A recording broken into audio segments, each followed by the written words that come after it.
Donc, je suis Gilles Monat, je suis directeur général de Saxo Bank. Je représente l'activité Saxo Market dont je suis responsable. Saxo Bank France dépend d'un groupe danois qui est basé à Copenhague, donc Saxo Bank,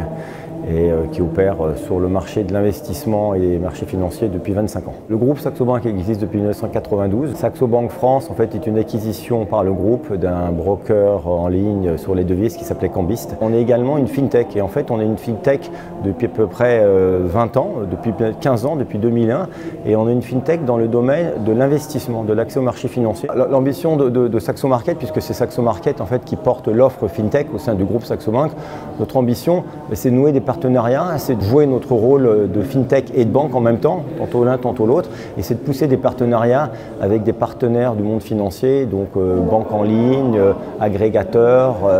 fintech dans les domaines de l'investissement, et c'est d'apporter notre expertise dans la filière de l'investissement pour que des clients particuliers puissent en bénéficier à travers les offres bancaires, à travers les fintech. Donc nous on se positionne vraiment comme la banque qui va apporter une solution en sous-traitance d'accès au marché financier pour l'investissement, et c'est pour ça qu'on a ouvert notre architecture en Open API depuis un an. Et à travers l'entité Saxo Market, notre activité fintech, on vise en fait les clients de nos partenaires, donc qui peuvent être des clients d'applications bancaires, de banques en ligne, de néobanques, qui outre les services bancaires auxquels ils vont accéder à travers leur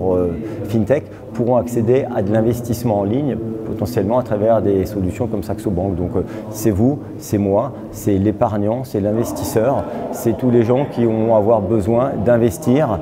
que ce soit en actions, en obligations, en fonds bientôt. Nous ce qu'on pense, c'est qu'en France, on a un marché qui est surtout tourné vers l'épargne, peut-être plus que l'investissement, c'est-à-dire l'épargne sans risque, qui n'est pas forcément productive. Les choses sont en train de changer avec les nouvelles lois fiscales, la flat tax et surtout la technologie qui va être un driver très fort d'accélération. Et nous, on se positionne pour pouvoir apporter des solutions d'investissement, parce que la demande en investissement productif et risqué va peut-être augmenter, et notamment va être facilitée par ces technologies. Donc ces gens aujourd'hui, c'est peut-être des gens qui aujourd'hui ont des livrets A, ont des comptes d'épargne logement, des plans d'épargne logement, et qui demain vont avoir des comptes titres ou des PEA, c'est-à-dire se projeter dans un investissement un peu plus long terme, plus productif, et pour ça il faut qu'on leur donne l'accès à l'ensemble de produits financiers, des actions, des obligations, et nous on a la technologie, on a l'expertise, et nos partenaires vont apporter l'expérience client dont ils vont avoir besoin pour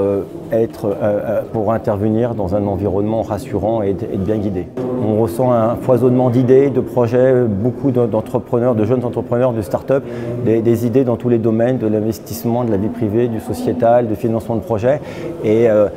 l'impression que des choses sont en train de bouger dans le rapport en fait, des Français à l'investissement, des offres sont en train de se créer. Probablement, on assiste ici à ce qui sera demain la finance pour l'épargnant, l'investisseur traditionnel français.